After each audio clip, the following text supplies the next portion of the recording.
Hello mga amisis. Pag-usapan natin ngayon kung paano malalaman kung may sakit ang inyong saging. Ito po ay based lang sa ating experience sa backyard farming. So ito po yung saging natin na makikita nyo na nakatanim sa atin. Ito po yung lagi natin pinupost na malalaki yung bunga. So ito po yung kanyang mga kapatid. May bunga uli.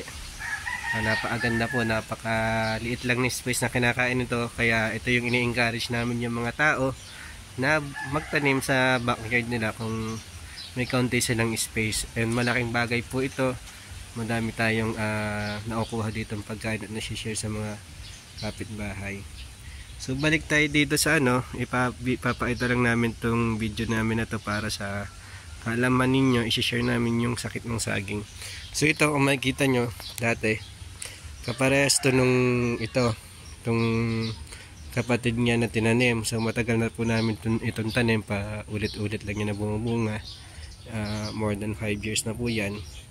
Ganyan siya. So ito, naubos siya ng naubos kasi nga may sakit. So ano po ba yung sakit niya? So ito yung sakit niya, nabubulok yung loob ng saging. Nabubulok po yung loob, kaya pinuputol natin. So hanggang nagtira tayo ng isa, titingnan natin kung mawawala na ba yung sakit pag tinring natin yung mga affected na matatanda, pero meron pa rin. So ano po ba yung senyales? So itong senyales, hindi naman siya namamatay kagad, pero hindi siya bumubunga. Kung makikita nyo senyales po niya, naninilaw yung mga dahon. So ito, tulad po nito, ito yung kanyang bagong dahon. Ito nyo, madilaw ng kaunti. So tulad nyan, ito bagong dahon na niya, nanunuyo, naninilaw. Ito po, ayan, naninilaw yung dahon. So pag kinat po natin yan sa gitna, medyo parang may tama yan sa loob, may itim na kaunti, na parang pag tumagal, mabaho, nabubulok. So in short, may sakit po yung saging na yan. So ito ho ay hindi nabubunga, o kung bumunga man, maliliit yung bunga at hindi lumalaki o minsan hindi tumutuloy. So pagka ganito, ang solusyon na natin ay tatanggalin na rin natin ito.